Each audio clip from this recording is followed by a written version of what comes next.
कहानी की शुरुआत में हमें अमेरिका के शहर न्यूयॉर्क को दिखाया जाता है, जो पूरी तरह सुनसान है। जहां सड़कों पर लोगों की भीड़ हुआ करती थी, आज वहां सड़कों पर खाली गाड़ियां और पेड़ पौधे उग गए हैं। वहीं जंगल के जंगली जानवर भी सड़कों पर आ चुके हैं। दरअसल दोस्तों, दुनिया में एक बीमारी आ गई होती है, जिसके चलते पूरी दुनिया की 99% आबादी खत्म हो चुकी है और बची 1% आबादी में से भी 99% इस बीमारी की चपेट में आ चुके हैं। So welcome guys, spreading entertainment लाए आपके सामने एक कहानी जिसका नाम है आई एम लेजेंड। तो कहानी की शुरुआत में हमें न्यूयॉर्क की सड़कों पर एक गाड़ी को दौड़ता हुआ दिखाया जाता है, जिसमें एक शख्स जिसका नाम डैन है, वो अपने डॉग सैम को लेकर हिरणों का शिकार करने आया है। दरअसल दोस्तों, धरती पर खाने पीने की चीज बिल्कुल ना के बराबर हो चुकी है। जैसे ही डैन हिरन को शूट करने के लिए आगे बढ़ता है, तभी एक शेर आकर उस हिरन का शिकार बना लेता है और डैन को वहां से खाली हाथ लौटना पड़ता है। इसके बाद हमें दिखाया जाता है डैन घर आकर सैम को नहला रहा होता है। दरअसल दोस्तों, डैन और सैम अकेले ही इस घर में रहते हैं और डैन सैम को बिल्कुल अपने बच्चे की तरह रखता है। वो उसकी छोटी से छोटी चीज का ख्याल रखता है। इसी दौरान डैन देखता है कुछ ही मिनटों में सूरज ढलने वाला है। वो एक एक करके घर के सारी खिड़की और दरवाजे बंद कर देता है। रात को हमें दिखाया जाता है डैन और सैम दोनों बाथ टब में लेटे होते हैं और वहीं उन्हें घर के बाहर से इंसानों की चीखने और चिल्लाने की आवाज आती है।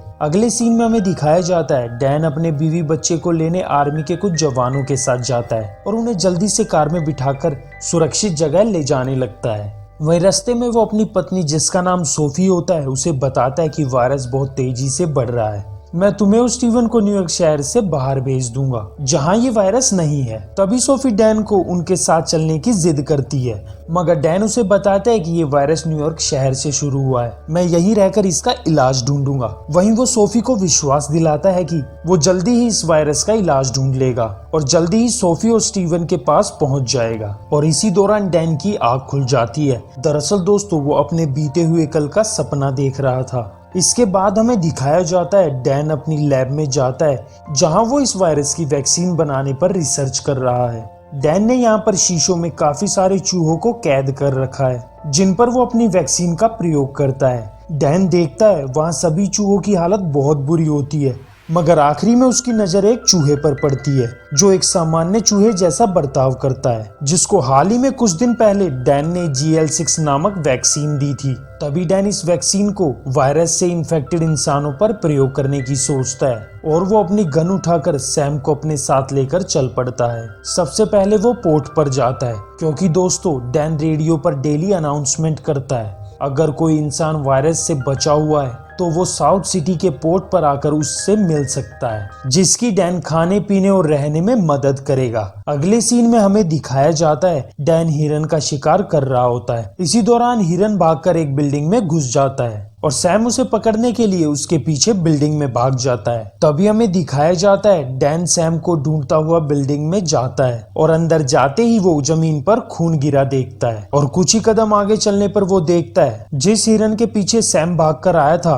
वो वहां मरा हुआ है और कुछ इंसान उसे खा रहे होते हैं, जो कि वायरस से इन्फेक्टेड होकर ज़ोंबी बन चुके हैं। तभी डैन को सैम डरा हुआ एक टेबल के नीचे छुपा हुआ दिखाई देता है। इसी दौरान उनमें से एक शख्स डैन को देख लेता है और ये सब डैन और सैम के पीछे भागने लगते हैं। तभी डैन शीशा तोड़कर नीचे आ गिरता है और उसके साथ साथ कुछ इन्फेक्टेड लोग भी नीचे आ गिरते हैं, मगर सूरज की किरणों में आने से उनकी खाल जलने लगती है, जिस वजह से वो तड़प तड़प कर वहीं मर जाते हैं। इसके बाद हमें दिखाया जाता है डैन एक ट्यूब में अपना खून निकालता है। वहीं वो सैम को समझाता है अगर मैं ना आ पाऊं तो रात होने से पहले तुम यहाँ से चले जाना। तभी डैन बिल्डिंग के अंदर जाकर उस ट्यूब को फंदे पर रखकर तोड़ देता है। वहीं वो बाहर आकर इंतजार करने लगता है। दरअसल दोस्तों, ये इन्फेक्टेड लोग जो ज़ोंबी बन गए हैं वो खून की महक से भाग आते हैं। चंद ही मिनटों में उसके बनाए फंदे में एक ज़ोंबी फंस जाता है और वो बाहर रस्सी से खींचा आता है। तभी उसका साथी उसे बचाने के लिए बाहर आता है, मगर धूप के कारण वो बाहर नहीं आ पाता। अगले सीन में हमें दिखाया जाता है डैन जिसे लेकर आया है वो एक फीमेल ज़ोंबी है, यानी कि वो कभी एक ठीक ठाक औरत हुआ करती थी। तभी डैन उस पर अपनी बनाई हुई वैक्सीन का प्रयोग करता है, मगर उसे इस वैक्सीन से उस पर कोई असर दिखाई नहीं देता और ये देखकर डैन बहुत दुखी हो जाता है। इसी दौरान हमें डैन को उसके परिवार को सेफ जगह ले जाते हुए दिखाया जाता है।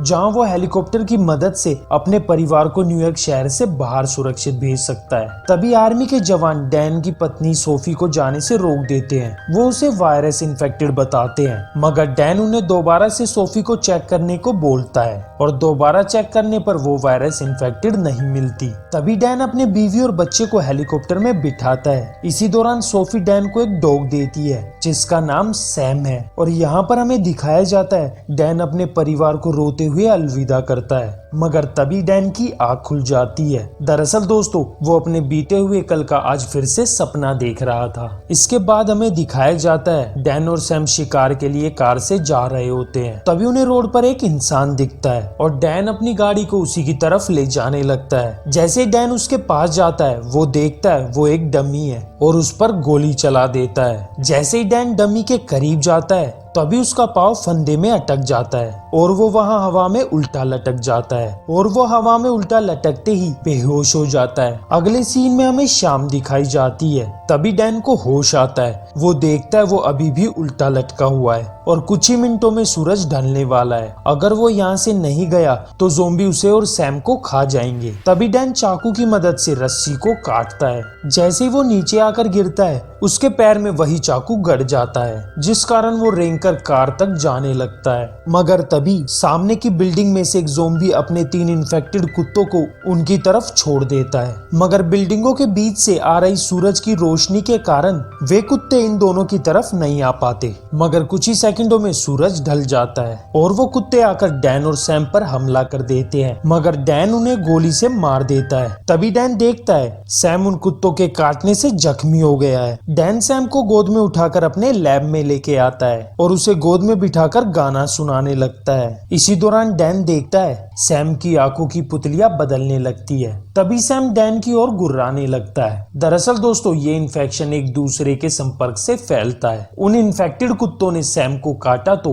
अब वो भी ज़ोंबी बन जाएगा। तभी डैन हिम्मत करके सैम का गला घोटकर उसे मार देता है, क्योंकि दोस्तों डैन नहीं चाहता कि सैम ज़ोंबी बनकर तड़पे और वो सैम को एक जगह पर दफना कर आता है। अगले सीन में हमें दिखाया जाता है रात को डैन अपनी कार लेकर साउथ सिटी पोर्ट पर जाने लगता है, जहां वो रोजाना सैम के साथ जाया करता था। दरअसल दोस्तों डैन सैम के जाने के बाद बिल्कुल अकेला हो चुका है। वो अंदर ही अंदर से टूट चुका है, क्योंकि वो सैम को अपने बच्चे की तरह रखता था और इस पूरी दुनिया में अकेला सैम ही उसका साथी बचा था। इसीलिए वो सैम की मौत का बदला लेने के लिए ज़ोंबी को मारने निकल पड़ता है। जैसे वो साउथ सिटी पोर्ट पर पहुंचता है वो देखता है वहां पर बहुत सारे ज़ोंबी होते हैं। वो गाड़ी को तेजी से भगाकर उन्हें कुचलने लगता है और उसकी गाड़ी जाकर खंबे से टकरा जाती है। इसी दौरान कुछ ज़ोंबी खंबे पर चढ़कर उसकी गाड़ी पर खंबा गिरा देते हैं और डैन की गाड़ी को पलटा देते हैं। तभी एक ज़ोंबी कार में अंदर आकर डैन पर हमला करने लगता है। इसी दौरान बाहर एक तेज रोशनी होती है और ये सब देखकर सारे ज़ोंबी भाग जाते हैं। इसके बाद हमें दिखाया जाता है डैन सैम को गोद में लेकर अपने परिवार को अलविदा कर रहा होता है। तभी एक दूसरा हेलीकॉप्टर डिस्बैलेंस होकर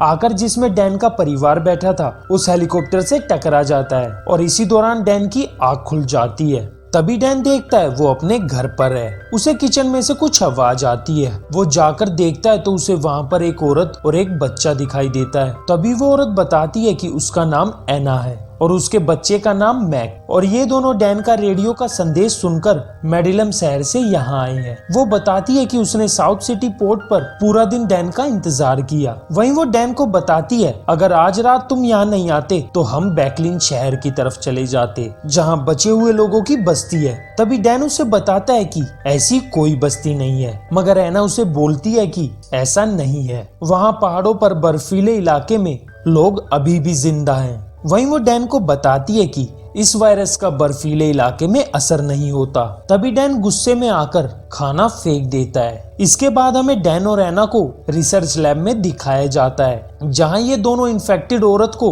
बर्फ पर लेटा देते हैं ताकि उसकी बॉडी ठंडी हो जाए और वैक्सीन का असर ज्यादा और जल्दी हो सके। तभी ऊपर आकर एना डैन को दोबारा से बैकलिन शहर के बारे में बताती है कि हमें वहां जाना चाहिए, क्योंकि वह इंसान अभी भी जिंदा है जो सामान्य जीवन जी रहे हैं। डैन उससे पूछता है क्या तुम पहले कभी वहां गई हो? एना उसे मना कर देती है। तभी एना डैन को बताती है ईश्वर भी यही चाहता है कि हम वहाँ जाएं, क्योंकि जिस रात मैंने तुम्हें बचाया हमारा वो मिलना भी ईश्वर की ही मर्जी थी। मगर तभी डैन एना को गुस्से में बोलता है कि मैं ईश्वर पे विश्वास नहीं करता। इसी दौरान डैन को घर के बाहर से चीखने और चिल्लाने की आवाज आती है। जैसे ही वो खिड़की से घर के बाहर देखता है उसे ज़ॉम्बी उसके घर की ओर बढ़ते हुए दिखाई देते हैं। दरअसल दोस्तों कल रात जब एना डैन को लेकर आई तो वो सुबह होने से पहले घर आ गई थी, जिस वजह से ज़ॉम्बीज़ को इनके ठिकाने का पता लग गया और उनको घर की तरफ बढ़ता देख डैन बाहर खड़ी गाड़ियों को ब्लास्ट कर देता है, जिस वजह से तकरीबन ज़ॉम्बी मर जाते हैं। तभी डैन एना को देखने ऊपर जाता है, मगर तभी एक ज़ॉम्बी डैन पर हमला कर देता है। वो डैन को सीढ़ियों से नीचे फेंक देता है। तभी डैन अपनी गन लेकर उस पर हमला करता है, जिससे बचते बचाते हुए वो डैन से दूर भागने लगता है। इसके बाद डैन एना को ढूंढते हुए दूसरे कमरे में जाता है। वो देखता है वहाँ एक ज़ॉम्बी है और वहीं एना और मैक उससे बचकर छिपे हुए हैं। तभी डैन रूम के अंदर जाकर टेबल से गन उठाकर उस ज़ॉम्बी को शूट कर देता है और वो ज़ॉम्बी वहीं मर जाता है। जैसे ही डैन घर के बाहर देखता है वो देखता है ज़ॉम्बी की विशाल फौज उसकी तरफ आ रही है। वो एना और मैक को लेकर रिसर्च लैब में आ जाता है और जैसे ही ये रिसर्च लैब में आते हैं ये देखते हैं जिस इन्फेक्टेड औरत पर डैन ने अपनी वैक्सीन का प्रयोग किया था वो ठीक होने लगी है। उसकी त्वचा पहले के मुकाबले अब इंसानों जैसी है और अब वो सांस भी धीरे धीरे ले रही है। इसी दौरान ज़ॉम्बी भी लैब में आ जाते हैं और वो शीशे के उस पार होने के कारण शीशे को तोड़ने लगते हैं। तभी डैन उन्हें बोलता है मैं तुम्हें बचा सकता हूँ, मैंने दवाई खोज निकाली है, मैं तुम्हें बचा सकता हूँ। तभी वो ज़ॉम्बी शीशे पर अपने हाथ से एक तितली बनाता है और दोस्तों वैसी ही तितली उस इन्फेक्टेड औरत की पीठ पर होती है। वहीं डैन समझ जाता है कि ये उस औरत को मांग रहा है। तभी डैन अपनी जान को जोखिम में डालते हुए शीशे का गेट खोल के उसे बाहर ले आता है और वो ज़ॉम्बी उस औरत को वहाँ से उठाकर ले जाते हैं। अगले सीन में हमें दिखाया जाता है एना, डैन और मैक तीनों बैकलिन शहर की तरफ रवाना हो जाते हैं और यहीं दोस्तों हमें इस कहानी का अंत दिखाया जाता है। तो दोस्तों आपको ये कहानी कैसी लगी कमेंट में जरूर बताइएगा और हमें सपोर्ट करने के लिए चैनल को सब्सक्राइब कर दीजिएगा।